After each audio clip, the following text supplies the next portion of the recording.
Bem-vindas todas vocês aqui presente. Gratidão profunda. Foi muito imprevisto, assim, né? Inesperado, assim, de repente, conversando agora há pouco com Mariana, decidimos, só que ela não pôde vir, né? Porque ela está com atendimento. Decidimos fazer, então, promover agora encontros lives de chegada do sol, é chamado de Sankranti. Sankranti é o dia que o sol chega numa das 12 constelações.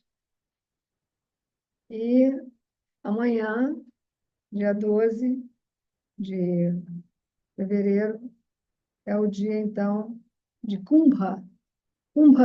Sankranti. Kumbha é o nome que se dá em sânscrito para aquário.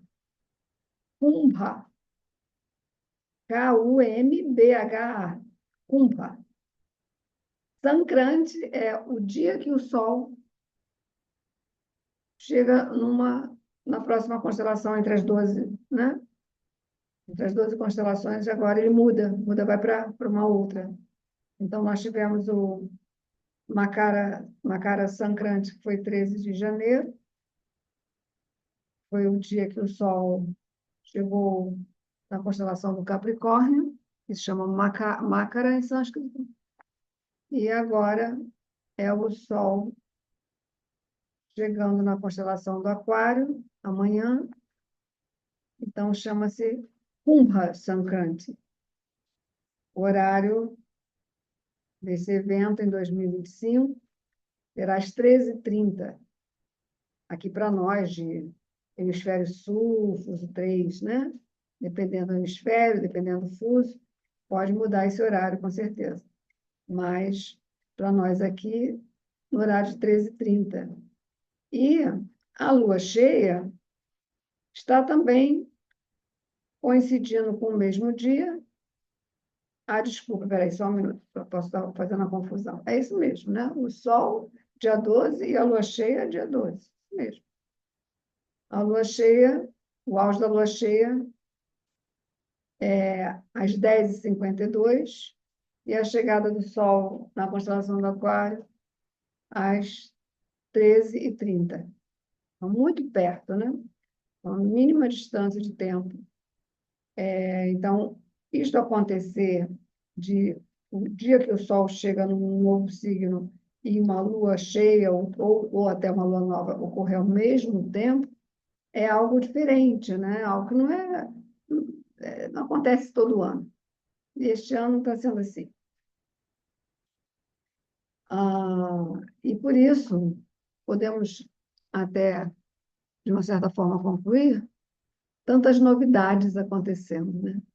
Estamos desde o começo do ano, só coisas novas surgindo, né? Aparecendo, muitas surpresas, né? Muitas coisas diferentes, né? Não usuais, né? Nada comuns.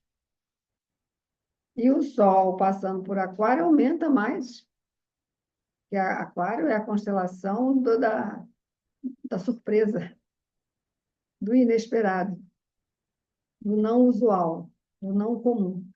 É exatamente esta constelação lá de Aquário. Em sânscrito se chama Kumbha, e literalmente a palavra Kumbha significa um pote. Um pote, um vaso, uma jarra, um jarro, né? Onde se transporta alguma coisa. Pode transportar alguma coisa, né? A gente tem a história das mulheres carregando lata d'água na cabeça, lá vai Maria, né? Isso é um arquétipo do Aquário. Ah, Aquário é uma constelação que traz as inovações, as coisas que ainda não são conhecidas, e vem para inovar, vem para marcar a diferença, né? Passar a ser diferente do antigo, do comum, do conhecido. Então, é a constelação das invenções. Então, essas novidades, né? Tudo que é novo chega com Aquário. Tudo que ainda nós não estamos acostumados chegam por Aquário. Aquário também tem a ver com as revoluções, né? Tudo que é revolucionário, tudo que é, de algum modo, rompe, né, aquela estrutura antiga para poder se construir uma nova estrutura. Então, a constelação do Aquário, ela tem uma relação histórica com a humanidade, desde o tempo que a água nem era canalizada. A água não era canalizada, então as pessoas eram forçadas a irem até o rio para buscar água, ou então fazer poços, ou água potável, né? Água doce, né? Ah, fazer poços, perfurar a terra para poder puxar a água lá do fundo da terra. Mais tarde, né, se desenvolveu, para diminuir o esforço, alguma ideia, alguma solução. Então, ideias, soluções têm a ver com aquário. Alguma ideia, alguma solução para que a água chegasse até onde as pessoas estavam, e não as pessoas irem até onde a água estava. Então, se inicia as canalizações. Canalizar a água, para que a água chegue mais perto das pessoas. E com isso, como tem facilidade para a água, que é um ingrediente vital, né? E provê a vida, né? Permite que a vida aconteça. Então, começa a ver os aglomerados, as pessoas então começam a se reunir naqueles polos, né? Os cosmopolitas que vão se desenvolvendo, porque ali existem facilidades, né? Existe uma invenção chamada água canalizada. Depois, o esgoto, também uma maneira de eliminar os dejetos, né? Então, com isso, vai permitindo que as populações, os polos, né? E as populações, elas vão se estabelecendo em diferentes regiões, e com isso, aos poucos, vilas vão acontecendo, aldeias vão acontecendo, cidades vão acontecendo, municípios, estados, países, né? Então, o aquário ele tem esse fator que é impulsionar o que nós chamamos de um progresso, que ocorre a partir das facilidades que nascem das invenções. Por exemplo, o avião teve um momento que ele não existia, e de repente ele passou a existir. Uma invenção que surgiu no intelecto de alguém. E aí, com isso, cálculos e isso, engenharia, mais um avião foi feito, um avião voou, um avião se desenvolveu, a engenharia, a tecnologia do avião, e hoje o céu é abarrotado de aviões indo para todos os lados. Então, o avião também é uma invenção, a lâmpada é uma invenção, o ventilador é uma invenção, o ar-condicionado é uma invenção, o carro é uma invenção, né?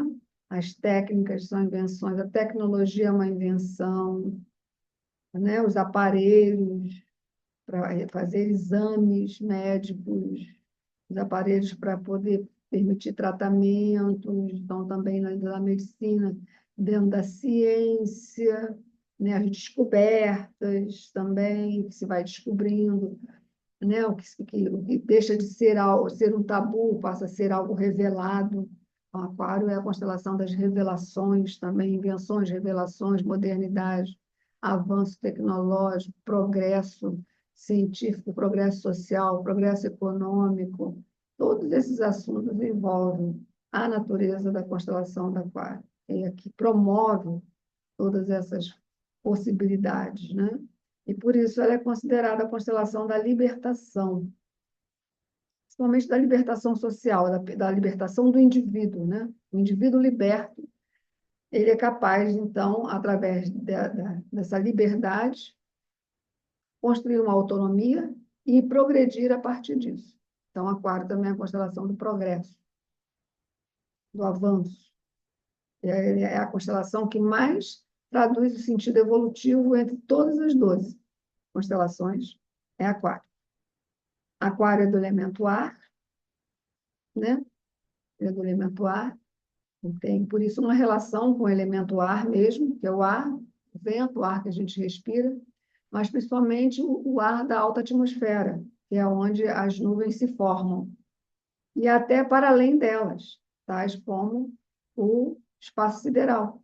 Por isso, Aquário também está relacionado à astronomia e à astrologia. E a astrologia é uma ciência que revela verdades, né?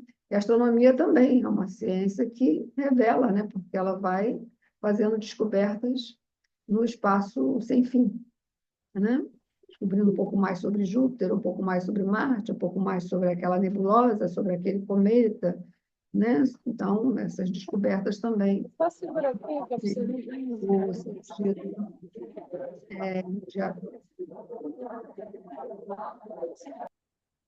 Ah, Silvia, esqueci você aqui fora. Agora entrou.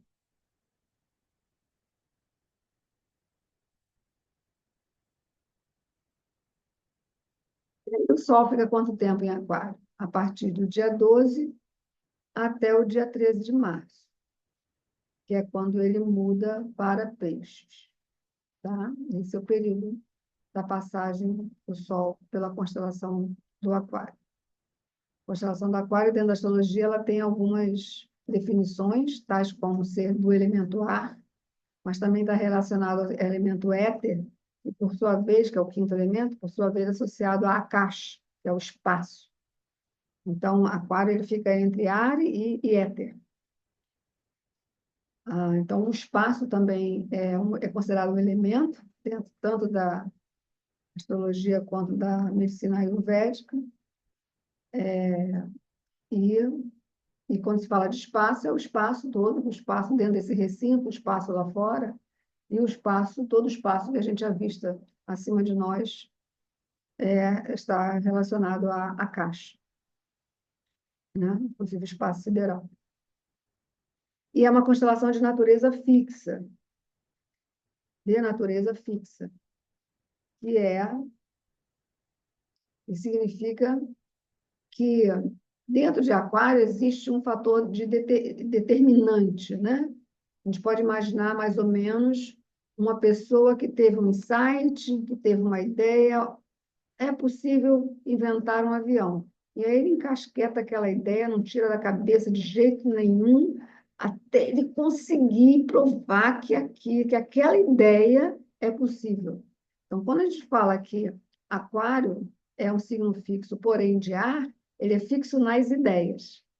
Então, dessas ideias fixas que terminam promovendo, né, uma mudança, um desenvolvimento, um progresso, ele também está relacionado às ideias fixas no sentido da teimosia, né, ou então de ficar, do posicionamento do contra também, se posicionar contra o que quer que seja. Se aqui está X, então é Y. Se aqui está Y, então é X, né? Então, existe também esse aspecto no aquário, e essa teimosia no pensamento, tá? A partir de ideias fixas. Coloca uma coisa na cabeça, ninguém tira, ninguém convence do contrário, né?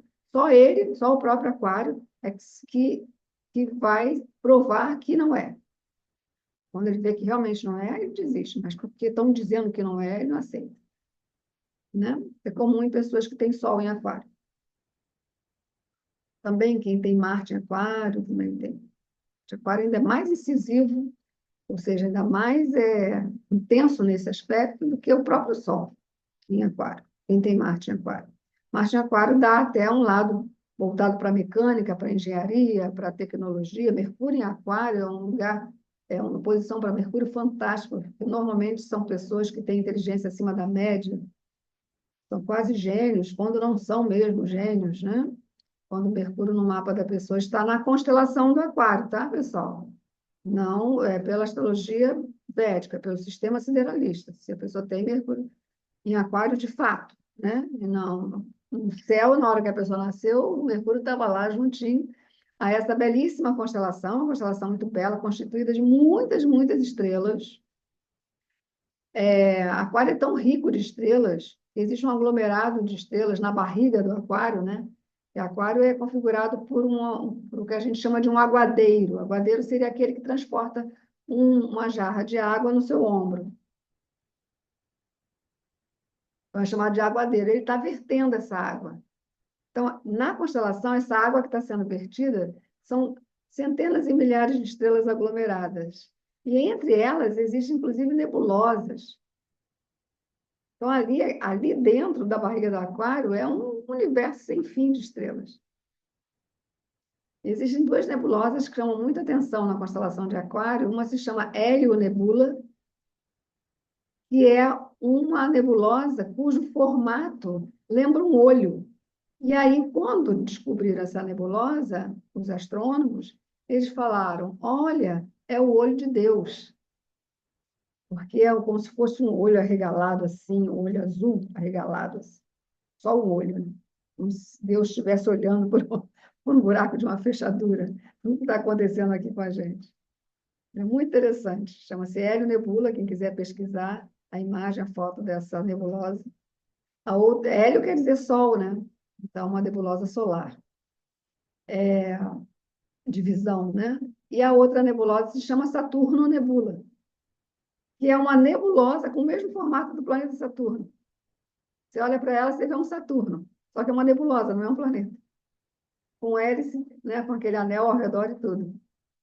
Também está junto da constelação de Aquário. Então, assim, essa parte é, da gente entender as estrelas, né, que a astrologia védica nos fornece, nos permite, é algo realmente muito, muito ímpar, muito maravilhoso, né? Muito fantástico mesmo. Então, por aí a gente vai entendendo o anseio natural de todo ser humano de querer seguir em frente. Aquário rege os tornozelos, por exemplo, né? E por conta disso rege também a circulação sanguínea. Considera que Aquário está, inclusive, associado aos pontos marmas, assim como os pontos conhecidos na acupuntura. E quando são ativados ou sedados, né, aumentam ou diminuem o Ti, que é a força vital, né? Os marmas em relação ao prana, que é a mesma coisa.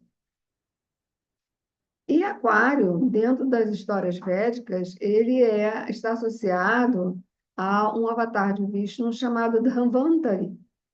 Dhanvantari, dentro do Ayurveda, é conhecido como o pai da medicina, aquele que veio ensinar a medicina ayurvédica, né? Ele seria o professor primordial, né? Ele vem trazer a ciência dos remédios, dos tratamentos e tudo. Por isso, quem chegou um pouquinho antes pôde ouvir um mantra de Dhavantari, tá?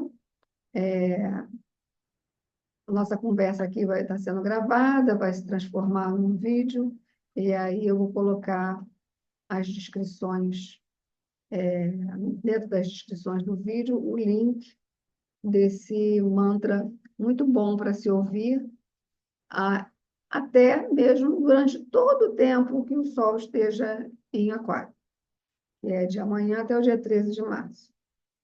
O outro mantra que eu coloquei também, para ouvir quem estava antes de começar a gravação pôde usufruir, né, do mantra, é o mantra do Dhanishta Nakshatra, que é o nakshatra que a gente chama de Pushkara Nakshatra, né? Que é aquele que é o nakshatra ponte, que o planeta que for, no caso é o Sol, né? Agora, faz passagem saindo de Capricórnio para Aquário. É esse nakshatra de Capricórnio para Aquário, chama-se Dhanishta Nakshatra, mas ele também tem um outro nome que é Shravishta Nakshatra. São palavras que têm uma sonoridade parecida, mas têm significados diferentes. A palavra dhanista, inclusive, dhan, está numa palavra dhanvantari, né? Dhan, em sânscrito, ou dhana, significa riquezas. Então, dhanista é considerado o nakshatra que traz as riquezas. Dhanista literalmente significa o suporte das riquezas, né? Por exemplo, o aquário ele tem então o pote, o kumbha, e ele carrega água. A água, para muitos, é considerado algo rico. De repente, você vive num lugar que não falta água, que tem água em abundância, mas existem lugares que a água não é assim. Não é assim tão fácil. Então, a água ela tem a sua propriedade de riqueza, né? Nutritiva, de sais minerais, etc. A gente sabe disso tudo. Mas ela é um fator de riqueza, porque a falta de água gera miséria, gera doenças, né? Causa desidratação. Os órgãos sofrem, os rins sofrem, né? O cérebro sofre, os ossos sofrem sem água. Então, a água é uma propriedade vital. Então, o danista traz esse sentido também, o suporte da riqueza, considerando que a água é o elemento mais rico que existe, né? Necessário à existência humana.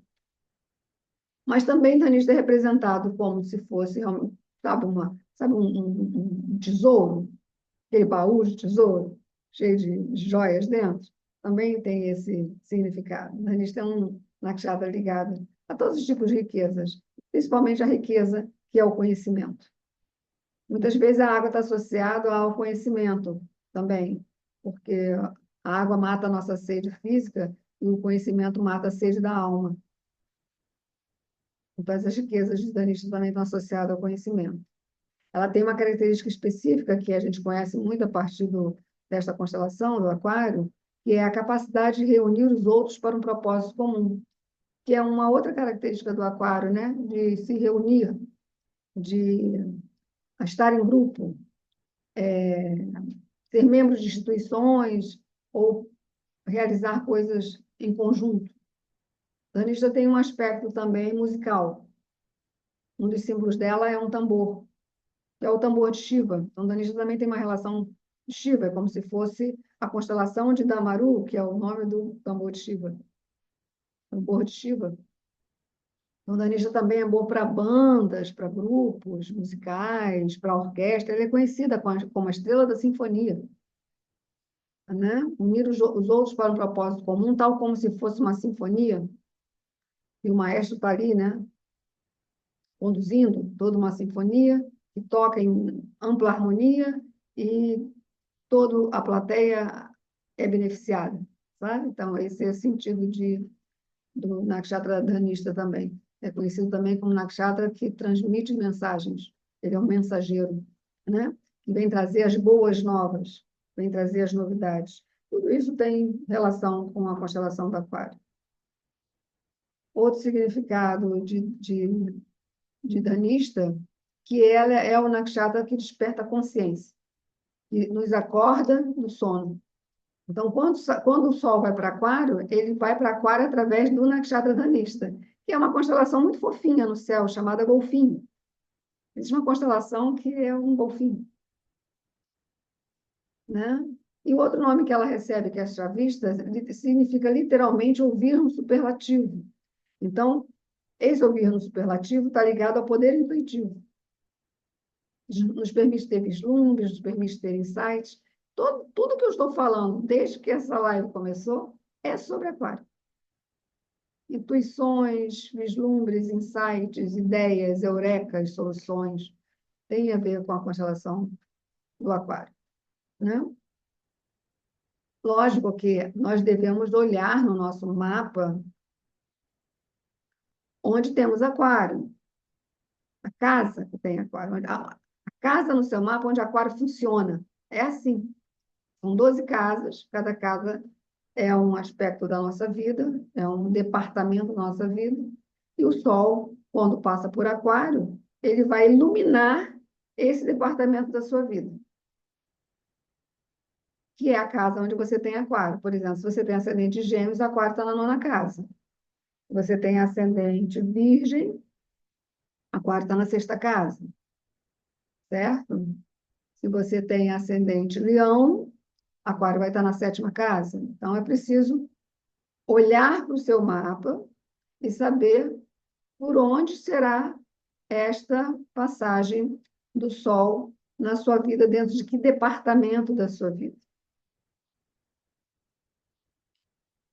Quando o astrólogo védico ele trabalha com a astrologia védica já com bastante experiência, que eu falo assim, 30 anos de experiência, né? Ele adquire uma habilidade, né, de olhar o mapa de um único mapa Horácio de várias formas, né? Não só de uma forma única, que é Horácio, ascendente, casa, ele vê as casas também como casas derivadas, ele olha o mapa também das casas a partir da posição da Lua, a partir da posição do Sol, ele olha o mapa através dos Vargas, né? O Varga principal é o Navamsa, tem outros também, o Drikana, da Shamsa, são vários Vargas, são mais de 18 Vargas, né? Várias considerações são levadas em conta na análise de um mapa de nascimento ou de um mapa de aniversário, ou qualquer mapa que seja a respeito de qualquer assunto que possa ser, né? Ele analisa, explora aquele mapa a partir de vários olhares, e não apenas pelo olhar do ascendente às casas.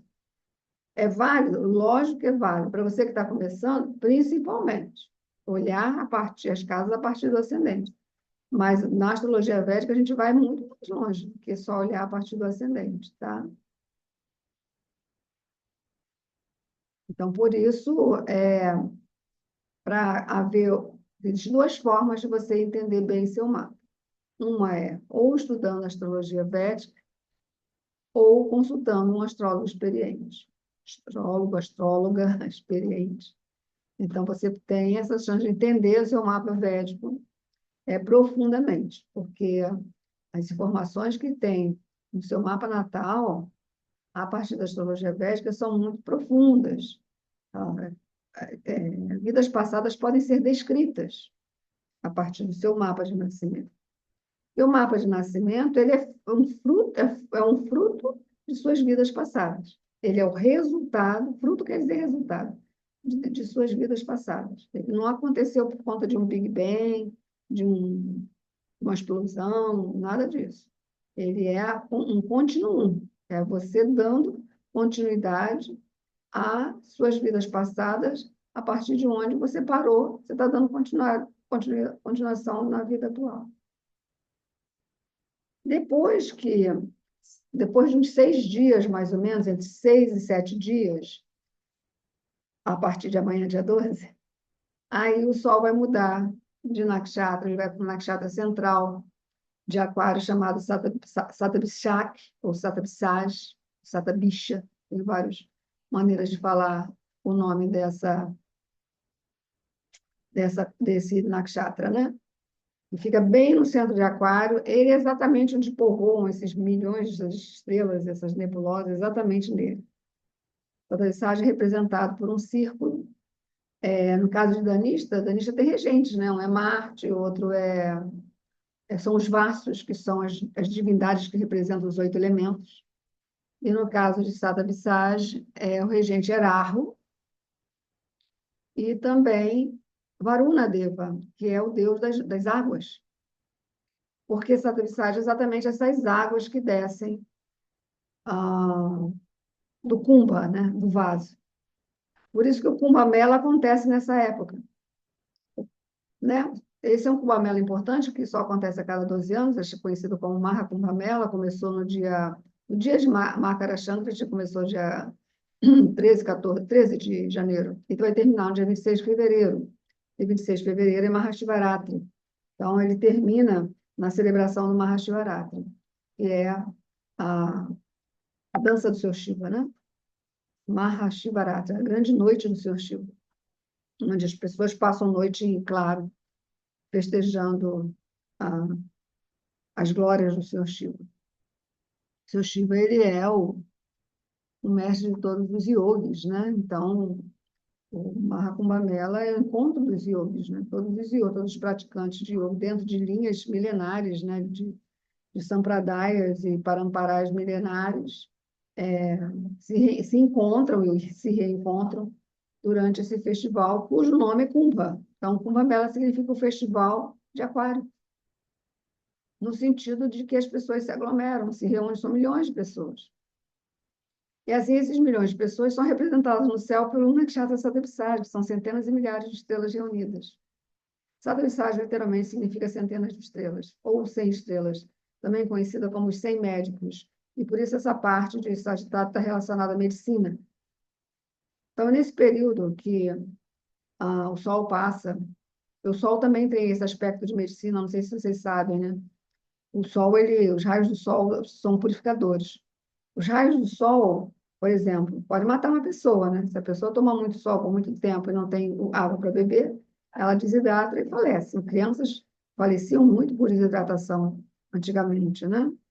Então, mas o Sol também tem um lado que é purificador. Então, ele tem um aspecto médico também, né? Que é da purificação. O Sol, ele pode curar doenças, tá? Mas dependendo do horário. O melhor horário para a gente poder receber os benefícios dos raios do Sol é na hora que ele está nascendo no céu. Então, receber esses raios do Sol na hora que o Sol está nascendo promove cura de doenças crônicas ou doenças passageiras. E Sattva-Visagya é um nakshatra que está diretamente ligado à cura, e aí se infiltra esse sentido, principalmente também do pai da medicina, do Ayurveda, chamado Dhanvantari, Avatar, né? E também o Kumbh Mela está relacionado ao Samudra Manthan, né? Por conta de Sattva-Visagya, do mesmo modo.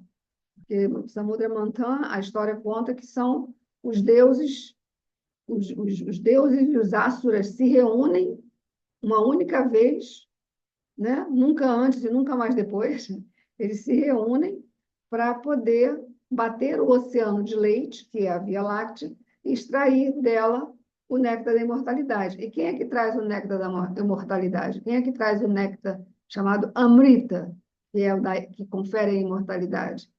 Dhanvantari. Dhanvantari Avatar é quem traz essa bebida celestial que promove a cura de todas as doenças. Então, esse período começa mais ou menos a partir, se começa dia 12, a gente é 18, 19 de fevereiro, e aí a gente coloca mais, o mês de fevereiro vai ter 28 dias, né? Então, a gente vai ter que colocar 19, mais 10, vai dar 22, então mais 8, é primeiro, acho que coloca a partir daí mais 3 dias, de repente até o dia 4 de fevereiro, acredito, é o período que o Sol passa pelo Nakshatra Sattva-Visagya. E nesse período é um período muito bom para tratamentos, né? Para a cura do que for, físico, mental, emocional, espiritual, o que for. O Sol passando por Sattva-Visagya, né? Ali, nesse momento, a gente recebe todos os benefícios ah, celestiais, né? Que promovem a cura.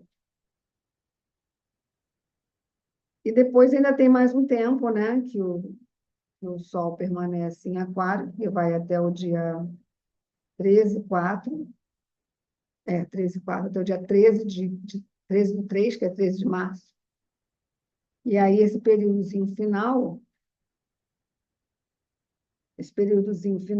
que eu acredito que sejam os 10 dias, então 13 menos 10, 3. É isso mesmo, estou fazendo um cálculo, está mais ou menos afinado mesmo.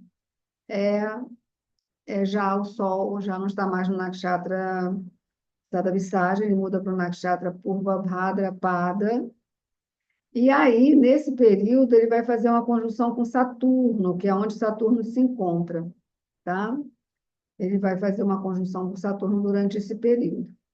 Então, quem estiver, por exemplo, vivendo Sadesati, ou Saturno transitando na 1, retorno de Saturno, tiver a Lua em Aquário, por exemplo, nesses últimos graus, nesses últimos 10 graus de Aquário, prestem atenção nesse momento de Saturno e Sol conjuntos, por várias razões, né? Porque todo ano isso vai acontecer, todo ano não, Saturno O Sol vai se encontrar com Saturno sempre, todo ano, independente em que signo Saturno esteja. Em algum momento ele vai se encontrar. Só que acontece que, em relação ao ano 2025, por a gente, no dia 1º de janeiro, termos entrado o ano com a Lua em Capricórnio, fez com que o ano 2025 passasse a ser regido por Saturno. Que a gente fez a passagem do ano de 2024 para 2025 com a Lua em Capricórnio, quem rege Capricórnio é Saturno. Quem determina o planeta que rege o ano é o signo onde a Lua está na passagem do ano. A Lua estava em Capricórnio, então regente do ano é Saturno. Porém, ela também estava no Nakshatra Uttarashadra, que é regido pelo Sol. Então, a conjunção Sol-Saturno, que vai acontecer agora, nos últimos 10 dias antes de chegar em Peixe, que seria mais ou menos no dia 4, 3, 4, até, até 13 de março, que é o dia que o Sol vai para Peixes, ah, podem ser dias tensos, tá? Podem ser dias bastante tensos. Por conta disso, estejam atentos, principalmente quem tiver lua em Aquário, principalmente no Nakshatra Purvabhadra, ou ascendente em Aquário no Nakshatra Purvabhadra, ou qualquer outro planeta em Aquário no Nakshatra Purvabhadra, por conta dessa conjunção que irá acontecer ao longo desses últimos 10 dias, antes de chegar em Peixes, que é 13 de março, tá? Porque essa conjunção ela causa tensão. Quando eu falei sobre o estudo do mapa da passagem do ano, por força da regência de Sol e Saturno para o ano 2025, eu falei que haveria durante o ano 2025, né? Porque o mapa da entrada do ano vai refletir ao longo do ano inteiro, né? Conflitos entre as autoridades do planeta. Então, há, nesse período, que a gente pode colocar do dia 3 ao dia 13 de março, um período onde esse conflito de autoridades vai ficar bem intensificado, tá? Exatamente por conta dessa influência da Lua em Capricórnio na passagem do ano. Outra coisa que a gente também considera, que vai mais ou menos junto com os nakshatras, são os decanatos que o Sol vai passando ao longo do período que ele fica numa constelação, né? Então, do dia 12 ao dia 22, ele fica no primeiro decanato, do dia 22, 23, até o dia 4 também, de março, ele passa pelo terceiro decanato, e do dia 4 até o dia 13, né, ele passa pelo terceiro decanato de Aquário. Cada decanato desse tem uma regência. O primeiro decanato, que é então do dia 12 até o dia 21, 22, ele é regido pelo próprio Saturno. Só que Aquário, ele não é só regido por Saturno, tá? Ele também ele tem um corregente, que é Rahu. Rahu também é regente de Aquário. E existe aquele regente mais moderno, né, que vai acompanhando, tipo um subregente, que é o Urano. Então, quando Saturno passa por Aquário, ele afeta o Sol e Urano durante todo o percurso dele, mas principalmente no primeiro decanato. No primeiro decanato de Aquário, o aspecto, a regência desses três, Saturno, Urano e Rahu, é mais forte no primeiro decanato, e o Sol passa pelo primeiro decanato do dia 12 até o dia 21, 22 de fevereiro. Tá? Então, a posição de Rahu, que está ainda em peixes, é intensificada, e a posição de Urano está ali na passagem de Áries para Touro, está criando bastante problemas, esse lugar que Urano se encontra, ele ainda fica um bom tempo. Eu até cometi um erro na live da Lua Cheia, eu falei assim que a Kística só tem 3 graus e 20 em Touro, não é o contrário. Kística só tem 3 graus e 20 em Áries e 10 graus em Touro. Então, o Urano ainda está nesse primeiro parte de Kística, que é os 3 graus e 20 de Áries.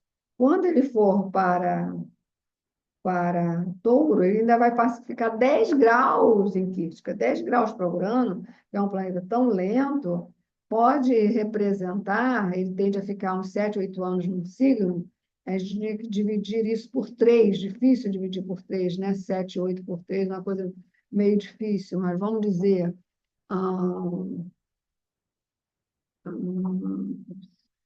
sei lá, se fosse 9, mas não é 9, 9 é muito. Seria os 3 anos. Então, a Urano pode ficar 2025, 2026, 2027 passando por crítica aí, né? Não sei se chega a tanto, tá? Isso tem que ser visto direitinho na efeméride. Mas ele guerra econômica, nós ainda comercial, a gente está só vendo um vislumbre. A gente vai ver ela acontecer mesmo quando o Urano chegar definitivamente em Touro e ficar todo esse período passando pelo Nakshatra Kit. Então, quando o Sol passa por Aquário, principalmente nesse primeiro decanato, ele exerce muito efeito sobre Rahu, que ainda está em Peixes, e Aquário e Urano, que está passando de Áries para Touro. Quando ele vai para o segundo decanato, aí ele passa a exercer efeito sobre o planeta Mercúrio. Então, é importante, durante esse período que ele passar pelo segundo decanato, que é entre o dia 22 de fevereiro e 4 de março, todo esse período, como que Mercúrio vai estar transitando no seu mapa também. Tá? E depois, finalmente, do dia 3, 4 de fevereiro até 13, 14 de março, então, o terceiro decanato de Aquário, que é regido por Vênus. Então, é importante, ele vai exercer, então, essa intensificação para o planeta Vênus, que estará em Peixes. E não sei bem se talvez seja um momento que ocorra a combustão de Vênus. O Sol faça combustão sobre Vênus nessa época. Mas porque Vênus está em Peixes até junho.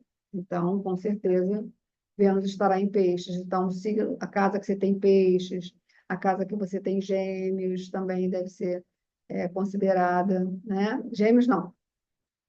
A casa por onde Mercúrio estiver transitando. Não esquece Gêmeos. Quem está em Gêmeos agora é Marte. Também criando muita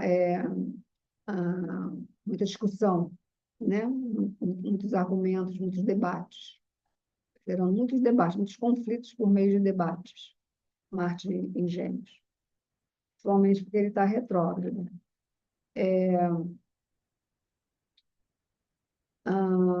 Outra coisa que eu queria falar também, que o Sol ele faz aspectos. Então, quando ele passa por Aquário, ele aspecta Leão. O único signo que, quando o Sol está em Aquário, o Sol aspecta é Leão. Só que Leão é a regência do Sol. Então, se considera até que o signo que o Sol aspecta recebe muito mais efeito do Sol, até do signo que ele está passando. Né? Porque a luz do Sol vai direto para aquele signo oposto. No caso, é o Leão. Então, não estudem o mapa de vocês unicamente pela perspectiva do Sol passando pela casa onde você tem Aquário, mas também essa, né, incidência da luz solar sobre a constelação de Leão, a casa onde você tem Leão no seu mapa. Também muito, muito forte esse trânsito do Sol em Aquário vai Sol da força, né? Sol é força. Sol da força, da energia. Sol ilumina, Sol revela, Sol mostra, né? Então, coisas tendem a pipocar, né? Tendem a se tornar visíveis. O Sol é considerado, num dos textos védicos, como o olho do universo. A Lua como a mente do universo. A Lua é a mente do universo. O Sol é o olho do universo. Então, o olho, ele vê fora, né? A mente vê dentro. Então, por isso que a Lua é a visão, está ligada à visão interior. E o Sol é a observação de tudo que está ao redor. Né? Uma pessoa atenta, consciente, ela sabe onde ela está, ela sabe onde ela se encontra, ela exerce sua capacidade de observação. Ela tem visão, né? Para enxergar as coisas, para enxergar a realidade. O Sol revela para a gente a realidade das coisas. Tá? Ok, vi que tem aqui uns 5 comentários, não sei se são perguntas. Ninguém merece esse povo de aquário? Como assim? Todos os signos se fazem merecedores, todos os signos são abençoados, né? Não existe, questão não é povo, não existe povo de aquário, né? Não existe isso. E todos nós temos aquário em algum lugar no nosso mapa. Você vai ter aquário, mesmo se você não tem um planeta em aquário, você vai ter um aquário em alguma casa do seu mapa, e essa constelação vai estar ali, atuando a partir de centenas e milhares de estrelas. Ah, não tenho nada em aquário. Não, você tem uma casa com aquário, e aquário, ele é constituído de centenas e milhares de estrelas. Sabe que cada uma estrela é dessa? Cada estrela dessa é um sol. Então, existem milhares e centenas de sóis na casa que você tem em aquário. Como é que só aqueles que têm alguma coisa em aquário são de aquário? Todos nós temos os 12 signos, que, logicamente, vão se tornar mais predominantes, porque naquele signo específico você tem tantos planetas, um planeta, outro, a Lua, tá? Então, eles se tornam mais é, incidentes, né? Mais predominantes por conta disso. Mas isso não anula a importância dos outros signos que não têm planetas, porque eles estão ocupando casas, e eles têm regentes. E os regentes daquelas casas, por conta daqueles signos, ou melhor, daquelas constelações, estão em alguma outra parte do seu mapa que seja.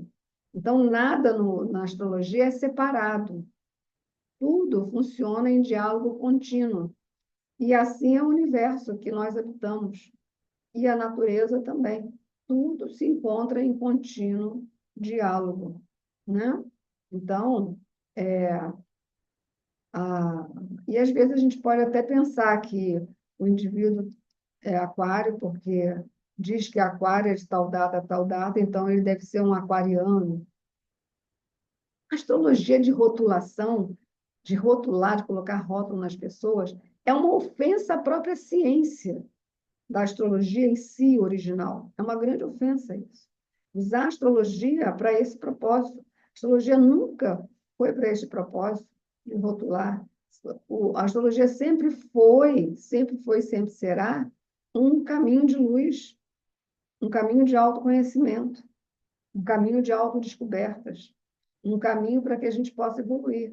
Infelizmente, fazem mau uso, assim como fizeram mau uso do avião, aproveitaram o avião para jogar bomba em cima das pessoas. Não é assim? Então, é um mau uso. E a história do Samudra Manthan, que é uma história que tem a ver com a constelação do Aquário, resulta, no final das contas, com a separação do corte da cabeça do corpo de Rahu. Por quê? Porque Rahu, que tem um outro nome na história, né? O que que ele faz? Ele se disfarça num deva para poder beber o néctar da imortalidade, para que ele possa, então, usufruir de um atributo dos deuses, só que para fazer um mau uso daquilo. Então, os próprios Vedas revelam para a gente esta propensão, esta tendência de pegar algo que é sagrado, mas para usar com propósitos ímpios, que é, por exemplo, rotular pessoas. Então, esse não é o caminho de Jyotish, não é por aí que a gente faz o nosso trabalho, né? Aqui a gente procura agir da forma mais profissional possível, tentando oferecer para as pessoas o melhor que elas possam obter dentro dessa ciência sagrada. Ok, pessoal? Aqui termina o nosso encontro. Muito obrigada por vocês terem vindo. E daqui a pouco a gente coloca lá. Eu peço a vocês para compartilhar com outras pessoas, colocar um likezinho lá para a teacher, né? E ó, não esqueçam, hein? Ó, quem ainda não obteve, tá? É uma agenda. Tem até linhas para você fazer anotações aqui dentro. É uma agenda para você acompanhando mês a mês quais são os melhores dias para atividades propícias, se quiser um empreendimento, quiser começar uma coisa, quer casar, quer marcar uma cirurgia, quer marcar uma viagem, todos os dias auspiciosos, né, que favorecem iniciativas, estão aqui marcados nesse livro, né? E também os dias que não são favoráveis, que você deve evitar. Então, assim, é gostosinho, é um livro gostosinho de ler, assim, né? De aprender esse lado nosso, né? Ok, pessoal? Ó, grande beijo para todas. Namastê, Hariom, Tat Sat. Jai Baladeva, Jai Nityananda Prabhu.